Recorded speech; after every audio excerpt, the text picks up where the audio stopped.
जयपुर के जंगल में पीलू चिड़िया रहती थी। पीलू भगवान श्री राम की बहुत दिल से भक्ति करती थी। वो मेहनत करके अनाज बेचा करती थी। उसकी दुकान के सामने कालू भी अनाज की दुकान चलाता था। कालू बहुत मिलावट करके अनाज बेचता था। सस्ते दाम होने की वजह से उसकी दुकान में भीड़ रहती थी, लेकिन पीलू बिना मिलावट के ही अनाज बेचती थी। उसकी दुकान में बबली सेठानी आती है। पीलू, मुझे 5 बोरी जानवल, 2 बोरी गेहूँ और 1 बोरी दाल चाहिए। मेरे घर में मेहमान आने वाले हैं। तो पीलू कहती है, जी बबली सेठानी जी, मैं आपका ऑर्डर पूरा कर दूंगी।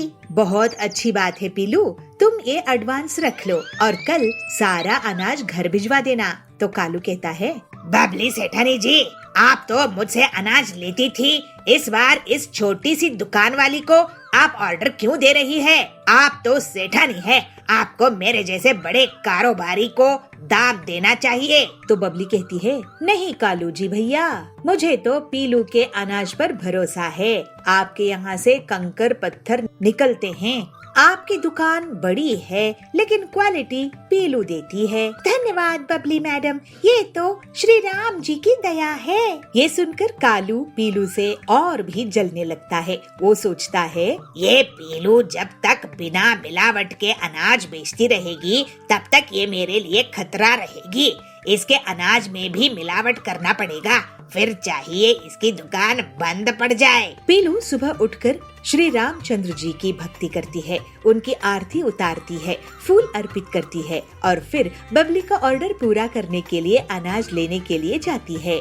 आज वापस आकर प्रभु को खीर का भोग लगाऊंगी। पीलू दिन भर बबली के ऑर्डर के अनाज इकट्ठा करती है और रात में आकर उसकी पैकिंग करती है। कालू इंतजार में बैठा रहता है कि किस तरह से पीलू के सोने के बाद वो उसके घर में घुसे। बबली मैडम के ऑर्डर में मैं ऐसे ऐसे कंकर पत्थर मिलाऊंगा कि पीलू की दुकान ही बंद करवा देनी पड़ेगी। पीलू घर में राम जी को खीर का भोग लगाती है। उन्हें आरती करने के बाद खाना खा के सो जाती है। कालू उसके घर में घुस आता है। फिर वो अनाज के अलग अलग बोरियों में बहुत सारे पत्थर कंकर मिलाने लगता है और भाग जाता है। उसके जाने के बाद वहाँ प्रभु श्री रामचंद्र जी प्रकट होते हैं। उनके साथ सीता जी भी होती है और तभी पीलू की नींद खुल जाती है। प्रभु आप, माँ सीता, आपके और प्रभु के दर्शन हो गए। जय हो आपकी, दया करुणा अपरंपार है। तो श्री राम कहते हैं, पीलू, तुम्हारी बिना स्वार्थ की भक्ति के कारण और मुझ में पूरी श्रद्धा होने से मैं तुम्हारे सामने प्रकट हुआ हूँ। तुम्हारा काम खराब करने के लिए कालू चालाकी चला है। तो सीता जी कहती है, हाँ पीलू, लेकिन प्रभु की कृपा से तुम्हारा कोई कुछ नहीं बिगाड़ सकता है। माँ, मुझे तो आपकी भक्ति करते रहने का आशीर्वाद दीजिए, मुझे किसी की कोई फिक्र नहीं है। प्रभु श्री राम अनाज के ऊपर अपनी दृष्टि लगाते हैं तो पूरे कंकर पत्थर उसे निकलकर एक तरफ फेंक दिए जाते हैं और वो एक बड़ा सा पत्थर बन जाता है। भगवान पीलू को आशीर्वाद देकर वहाँ से अंतर ध्यान हो जाते हैं। अगले दिन पीलू भगवान श्री राम की पूजा करके बबली के पास जाती है। तब कालू कहता है, अब मजा आएगा, पीलू की दुकान बंद होगी। लेकिन बबली अनाज की क्वालिटी से बहुत खुश होती है और उसकी बहुत तारीफ करती है। साथ ही उसके रिश्तेदार और पड़ोसी भी पीलू को बहुत बड़ा अनाज का ऑर्डर दे देते हैं। ये देखकर कालू सोच में पड़ जाता है और बहुत गुस्सा करता है। तभी कालू को उसके मिलावट वाला पत्थर आकर टक्कर मार देता है। अरे ये क्या, ये पत्थर लगता है पीलू की भक्ति से मेरे मिलावट के वाले पत्थर इकट्ठा होकर बने हुए हैं। कालू जंगल छोड़कर भाग जाता है। लालच में आकर कालू ने अपना नुकसान कर लिया। भगवान श्री राम जी की कृपा से ही सब ठीक हो पाया है, नहीं तो आज तो बहुत मेरी दुकान ही बंद कर देते थे। जय श्री राम, जय सिया मैया, जय जय श्री राम। इस तरह से अब पीलू पूरे जंगल में साफ सुथरे अनाज बेचती थी और श्री राम की सेवा पूजा करती रहती थी और गरीबों में खीर का प्रसाद बांटते हुए खुशी खुशी रहने लगी। माँ, मुझे रेलगाड़ी की चित्र बनाना है, अरे मुझे तंग मत करो, अपने पिताजी से जाके पूछो। अरे पिंकी बेटा, मुझे तंग मत करो, अपनी स्कूल की कोई भी किताब में बना ले। इतनी क्यों चिंता कर रही है, ये भी कोई समस्या है। एक गांव में पिंकी नाम की लड़की अपनी माँ बाप के साथ रहती थी। पिंकी बहुत सयानी थी, जो कुछ देखती थी उसको अपने पेंसिल से अपनी किताबों में चित्र बनाती थी। पिंकी की इस आदत को माँ बाप की प्रोत्साहन भी था। पिंकी कक्षा दूसरी में पढ़ती थी। एक दिन उसने अपनी किताब में रेलगाड़ी देखी। रेलगाड़ी तो बहुत लंबी होती है, उसको कहाँ पर चित्र बनाए, ये पिंकी की समस्या थी। पिंकी घर आई, माँ मुझे रेलगाड़ी की चित्र बनाना है, मैं कहाँ बनाऊँ? अरे पिंकी, वो क्या बड़ी बात है, अपनी किताब में बनाओ। अरे माँ, आप तो इतना भी नहीं समझती हो, किताब तो छोटी पड़ेगी। अरे मुझे तंग मत करो, अपने पिताजी से जाके पूछो, मैं खाना पका रही हूँ ना। पिताजी, मैं रेलगाड़ी की चित्र बनाना चाहती हूँ, कहाँ बनाऊँ? पिंकी के पिता ऑफिस की हिसाब किताब कर रहे थे, तो चिढ़ के बोलते हैं, अरे पिंकी बेटा, मुझे तंग मत करो, जाओ ना, अपनी स्कूल की कोई भी किताब में बना ले। अरे पापा, आपको इतना भी नहीं पता, किताब में रेलगाड़ी की चित्र नहीं बना सकते क्योंकि वो तो बहुत लंबी होती है। तो तभी वहाँ पे पिंकी की दादी बैठी थी। तो दादी को पिंकी की बात सुन के बहुत हंसी आती है और पिंकी को बुला के बोलती है, अरे पिंकी बेटा, इतनी क्यों चिंता कर रही है, ये भी कोई समस्या है, जाओ ना स्कूल की दीवार पे बना दो। दादी की बात पिंकी को बहुत अच्छा लगता है और सोचती है दीवार तो इतनी लंबी इतनी चौड़ी होती है तो रेलगाड़ी तो समा ही जाएगी।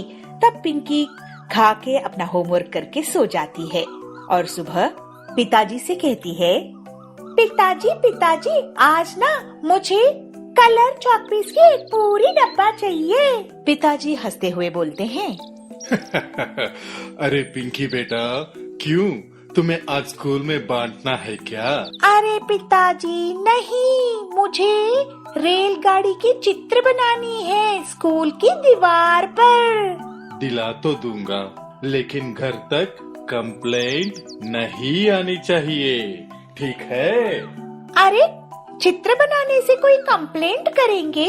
बिल्कुल नहीं आएगी, आप चिंता मत करो। तो पिंकी के पापा उसको कलर पेंसिल की डब्बा दिला देते हैं। पिंकी कूदते नाचते स्कूल पहुंच जाती है।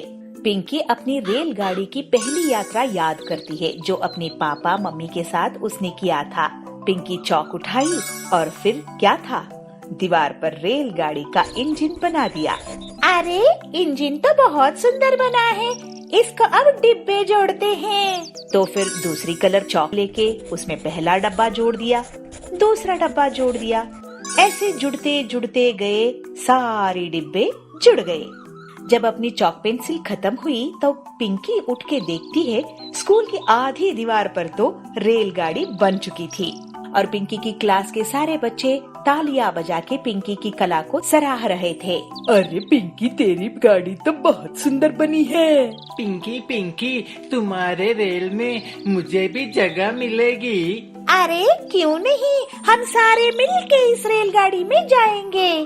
फिर क्या हुआ, रेलगाड़ी दिल्ली गई, मुंबई गई, अमेरिका गई, नानी के घर गई और दादाजी के घर भी गई। बच्चों की ख्यालातों में रेल की गाड़ी ऐसे ही लंबे सैर करती रही। तभी क्लास टीचर क्लासरूम में आते हैं और सभी बच्चों की मुस्कुराहट देखते हुए कहते हैं, अरे बच्चों, इतने खुश हो, क्या बात है? तो दौड़ के पिंकी सामने आती है और अपनी बनाई हुई रेलगाड़ी दिखाती है। तब टीचर अपने मन में ये सोचते हैं, बच्चों के मनोबल को बढ़ाई, कल के भविष्य का निर्माण आज से ही होने दे। यह सोच के टीचर ने पिंकी को बिना डांटे बहुत शाबाशी देते हैं और कहते हैं, पिंकी, आपकी ड्राइंग तो बहुत सुंदर है, लेकिन आप दीवार पे प्रैक्टिस करने के बजाय अगर आपके घर में जाके कोई भी कॉपी में प्रैक्टिस कर लेते तो और भी सुंदर निकल आता।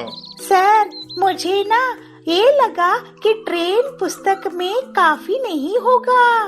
कोई बात नहीं, मैं आपको सिखा दूंगा। इस बात से पिंकी बहुत खुश होती है और टीचर पिंकी की कॉपी में एक अच्छे से सुंदर से रेलगाड़ी बना देते हैं।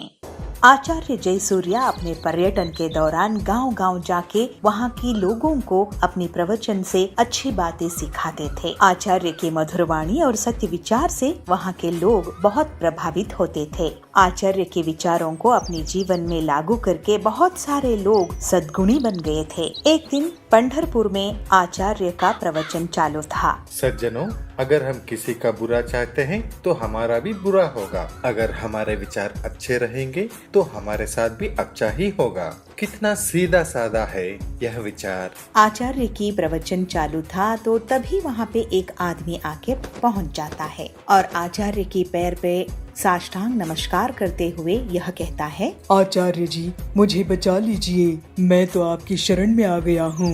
अरे मैं कौन होता हूँ तुम्हें बचाने वाला? हम सब की रक्षा तो परमेश्वर करता है। आचार्य जी, आप ऐसा मत कहिए।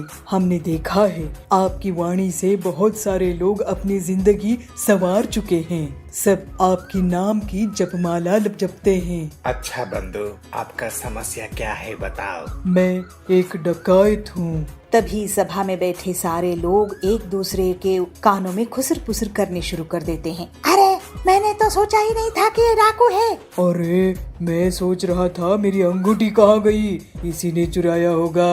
अरे ये डकायत अगर हमारे गांव में आ गया तो किसी की खैर नहीं।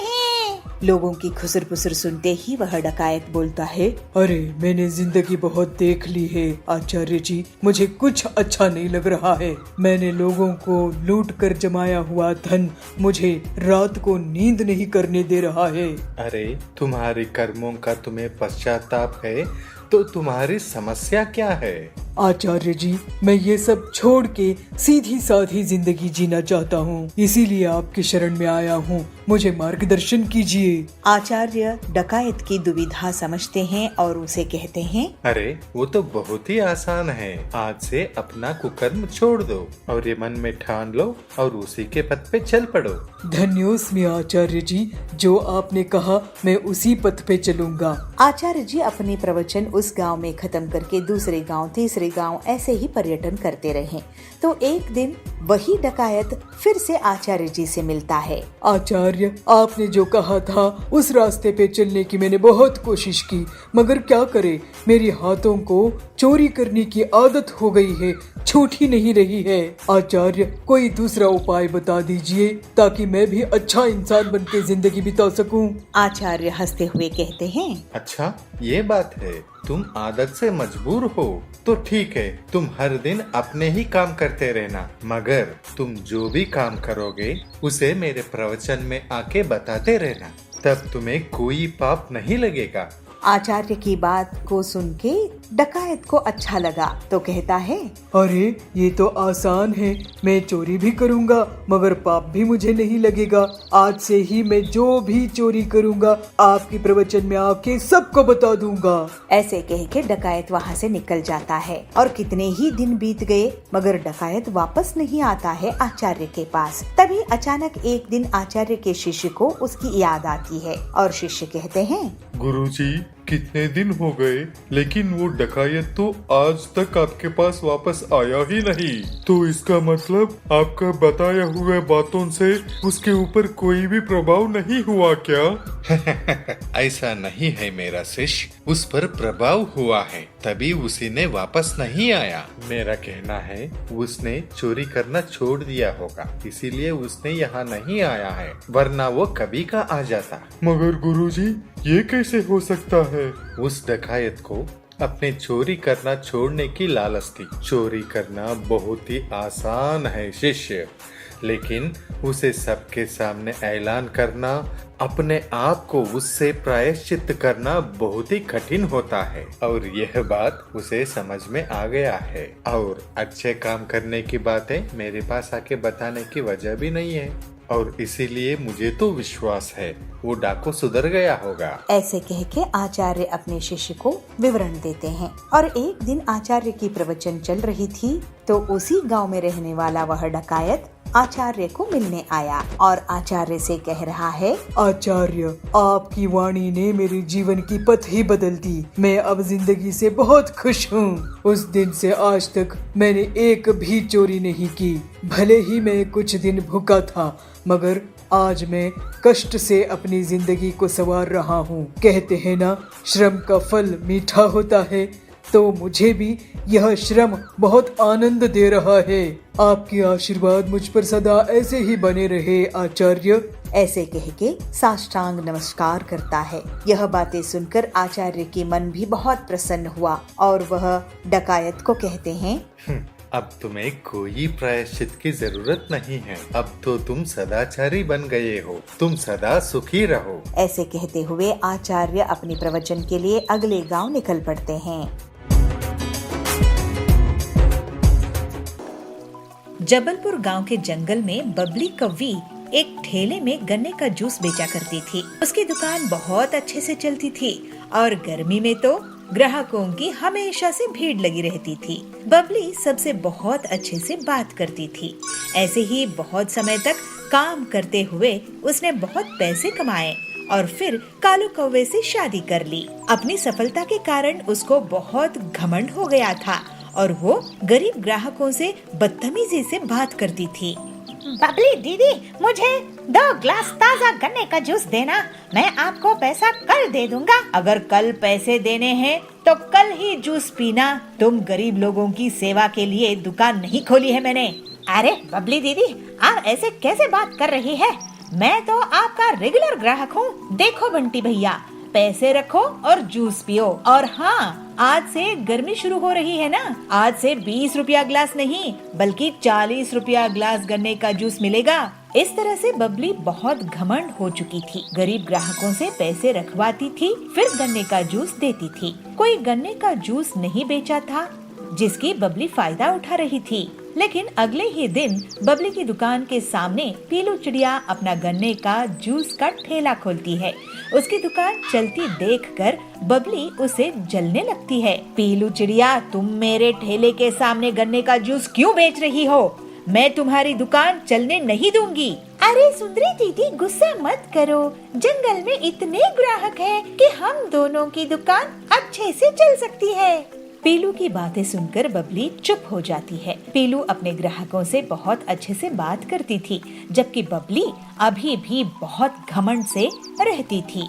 जल्द ही पीलू की दुकान में भीड़ लगने लगती है, क्योंकि वो गन्ने का जूस को सिर्फ 15 रुपए में बेचा करती थी। ये पीलू तो बहुत ही चालाक निकली, सस्ते दामों में जूस बेच रही है। इसकी दुकान बंद करवा दूंगी। मैं भी दाम कम कर देती हूँ, लेकिन उतने पैसों में मैं गन्ने का जूस नहीं बेचूंगी, बल्कि केमिकल वाला नकली मिलावटी जूस बेचूंगी। ग्लास का जंबो साइज बड़ा देखकर जंगल वाले मेरे ही पास आएंगे और पीलू की दुकान बंद हो जाएगी। फिर ऐसा सोचकर बबली अपने घर में केमिकल वाला जूस तैयार करती है और मन ही मन बहुत खुश होती है। जंबो गन्ने का जूस ले लो, जंबो गन्ने का जूस। इतने बड़े गन्ने का जूस कभी नहीं देखे होंगे। जंगल के पक्षी बबली की आवाज सुनकर उसकी दुकान की तरफ भागते हैं और ग्लास का साइज देखकर लालच में आ जाते हैं और सिर्फ कुछ ही मिनट्स में बबली के जंबो गन्ने का जूस बिक जाता है। देखा पीलू चिड़िया, मुझसे पंगा लेने का नतीजा, मैं तुम्हारी दुकान बंद करवा के ही रहूंगी। उसी दिन से पीलू की दुकान में ग्राहकों की कमी होने लगती है और अगले दिन से तो कोई भी उसकी दुकान नहीं जाता है। थोड़े ही दिनों में पीलू को दुकान बंद करने की नौबत आ जाती है। तभी एक दिन डॉक्टर हरिया उसकी दुकान पहुंचते हैं। पेलो, मुझे 1 गिलास जूस देना। बबली की दुकान में भीड़ है, मुझे लेट हो रहा है, नहीं तो मैं उसी की दुकान में जाता। ये लीजिए डॉक्टर सर। अरे वाह, ये बहुत ताज़ा है। ऐसा करो, तुम मेरे हॉस्पिटल में रोज 20 गिलास भेज दिया करो मरीज के लिए। पीलू ये सुनकर बहुत खुश हो जाती है और हरिया के मरीज उसके गन्ने का ताज़ा जूस पीकर ठीक हो जाते हैं। लेकिन तभी वहाँ बबली की दुकान से गन्ने का जूस पीने वाले पक्षी आते हैं और उल्टियाँ करने लगते हैं। अरे ये क्या, इन्हें तो उल्टियाँ हो रही है। उनका टेस्ट होता है और उनसे हरिया पूछता है कि वो लोग क्या खाए पिए थे। तब वो बताते हैं कि रोज वो बबली के यहाँ जूस पीते हैं। बबली, तुमने इस गन्ने की जूस में क्या मिलाया है? तुम्हें पता है सबको किडनी में स्टोन्स हो गए हैं। इन सब की तबीयत खराब हो गई है तुम्हारी दुकान का गन्ने का जूस पीकर। अरे वो ये लोग पीलू की दुकान का जूस पिया करते थे। फिर हरिया बताता है कि पीलू की दुकान के जूस से उसके बीमार मरीज ठीक हो गए हैं। इसके पहले बबली कुछ बोल पाती, सभी पक्षी उसको घेर लेते हैं। बबली, तुम हमसे इतना सारा पैसा लेती हो गन्ने के जूस का, लेकिन ये जहर बेच रही हो। वो पीलू कम दाम में भी हमें स्वादिष्ट और सेहतमंद गन्ने का जूस पिलाती है। अब तुम्हें इसका हर्जाना भुगतना होगा। ऐसा कहकर सभी पक्षी बबली को पुलिस के हवाले कर देते हैं। पीलू पूरी ईमानदारी के साथ स्वादिष्ट गन्ने का जूस बेचना जारी रखती है और जंगल वाले उसकी बहुत तारीफ करते हैं। अब जंगल में बस उसी की गन्ने का जूस का दुकान थी। पीलू और बाकी लोग अब हंसी खुशी रहने लगते हैं। चुलबुल नगर के गांव में सुंदरी चिड़िया बहुत घमंडी और अमीर जमींदारिन थी। वो गरीब लोगों को ब्याज पे पैसे उधार देती थी और जब गरीब उसे उधार के पैसे लौटा नहीं पाते थे तो वो उनकी जमीन को हड़प लेती थी। ऐसे ही एक दिन बबली उसके पास पैसे उधार लेने के लिए जाती है। सुंदरी सेठानी, आप मुझे 1 लाख उधार दोगी क्या? मैं आपको अगले साल वापस कर दूंगी। मुझे कैसे पता कि तुम मुझे पैसे वापस कर दोगी? तुम कौन हो? मैं तो तुम्हें नहीं जानती हूँ। मैं यही इसी जंगल में रहती हूँ। सेठानी जी, गरीब किसान हूँ, छोटी सी जमीन है मेरी। अच्छा, तो तुम मुझे अपनी जमीन गिरवी रख दो, मैं तुम्हें पैसे उधार दे दूंगी। वैसे कितनी बड़ी जमीन है तुम्हारी? मेरी 10 एकड़ की जमीन है, आप गिरवी रख लो।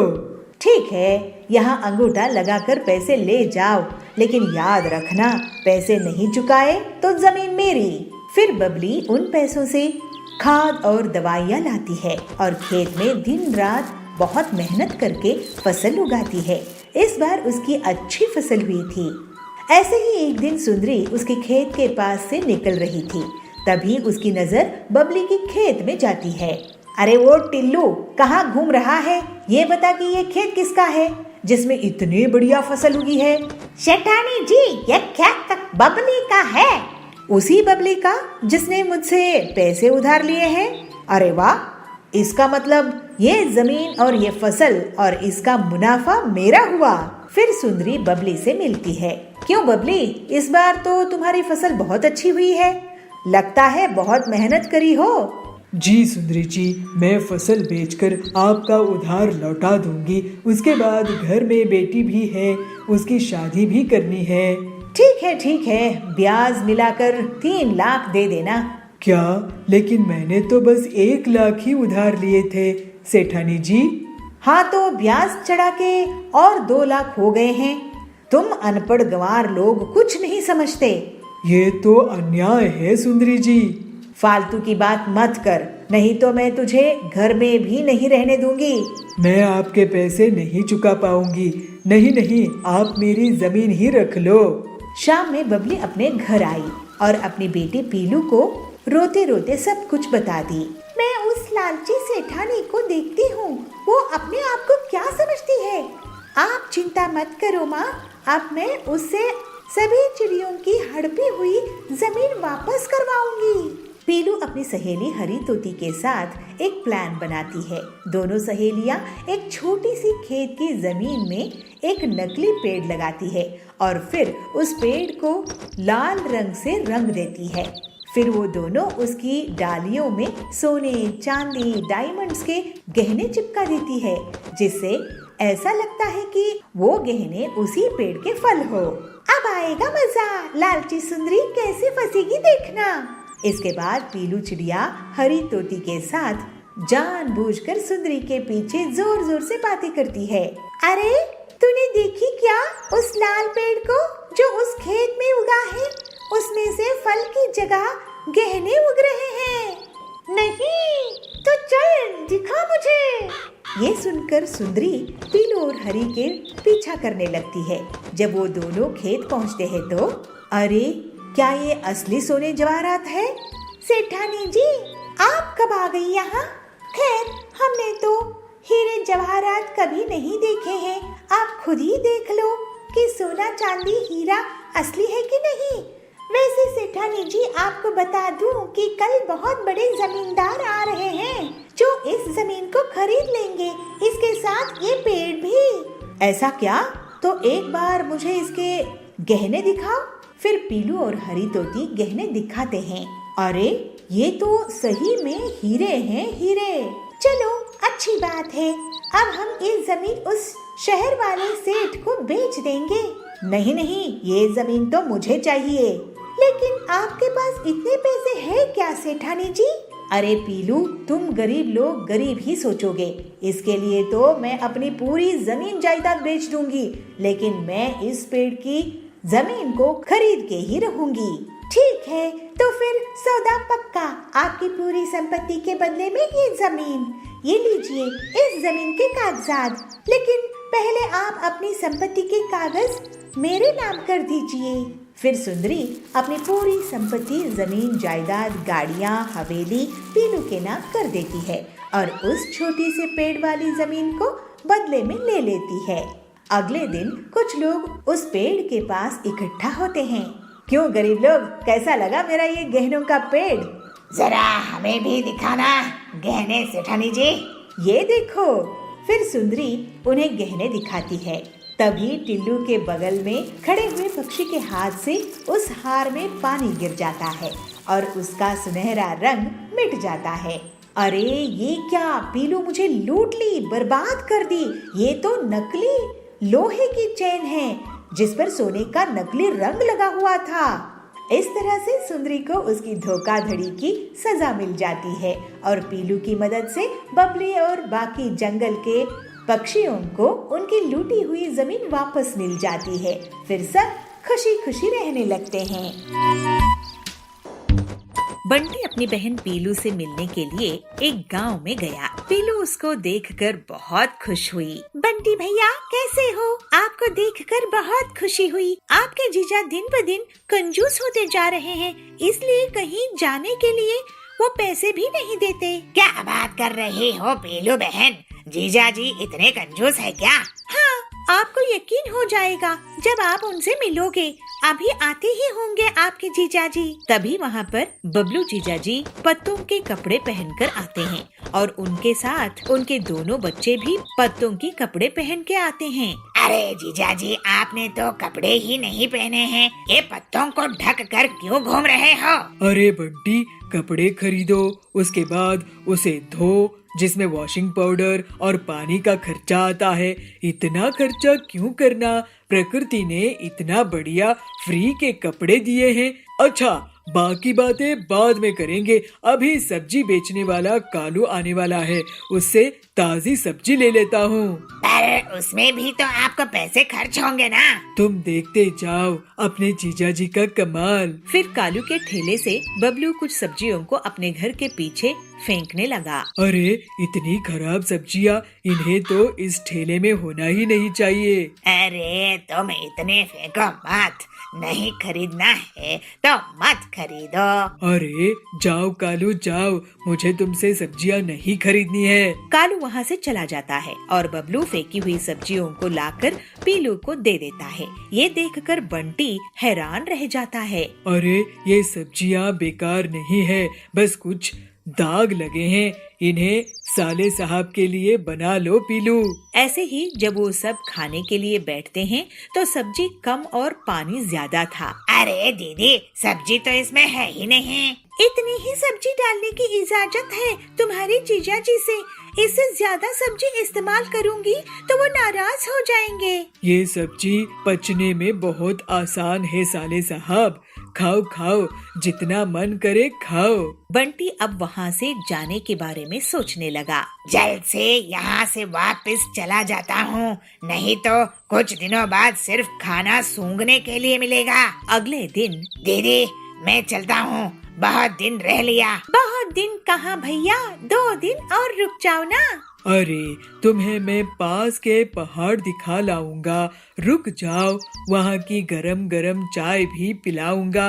अब इतनी दूर से आए हो, इतना तो मैं तुम्हारे लिए कर ही सकता हूँ ना। साले साहब, अपने जीजाजी का कहना वो नहीं टाल पाया और रुक गया। बंटी को लगता है कि जीजाजी उसको खातिरदारी करने वाले हैं। चलो, आखिर जीजाजी मुझे कह रहे हैं घुमाने खिलाने के लिए, तो मैं रुक जाऊंगा। शाम में बबलू बंटी को घर से बाहर बुलाता है। साले साहब, यहाँ आओ, बैठो। अरे ये क्या जीजाजी, ये तो पत्थर है, इसमें आप क्यों बैठते हैं? और ये इतना बड़ा पोस्टर यहाँ क्यों है? अरे पहचाने नहीं क्या? मैं तुम्हें पहाड़ी दिखाने वाला था ना, ये वही पहाड़ है। अब वहाँ जाने में बहुत पैसा खर्च होता है, तो मैं अपने दोस्त से ये पोस्टर मांग कर ले आया हूँ। और ये पियो गरम गरम चाय, घर की भी बनी है, वहाँ जाकर पीने की मजा भी आएगा। और खर्च क्यों करना है इन सब में? लेकिन जीजाजी, ये तो कोई घूमना नहीं हुआ। क्यों, तुम क्या चाहते हो? मैं पैसे खर्च करूं, गरीब हो जाऊं, कि पैसे बचाऊं और अमीर हो जाऊं? मैं तो कहता हूँ तुम भी कपड़े छोड़कर पत्ते पहनने लगो। ये सुनकर बंटी का सिर चकरा जाता है। वो वहाँ से तुरंत भाग जाता है। अरे ये तो भाग गया। चलो, भाग भाग कर घर पहुँच जाएगा तो ट्रेन के पैसे बचेंगे। हे भगवान, कैसे जीजा मिला है।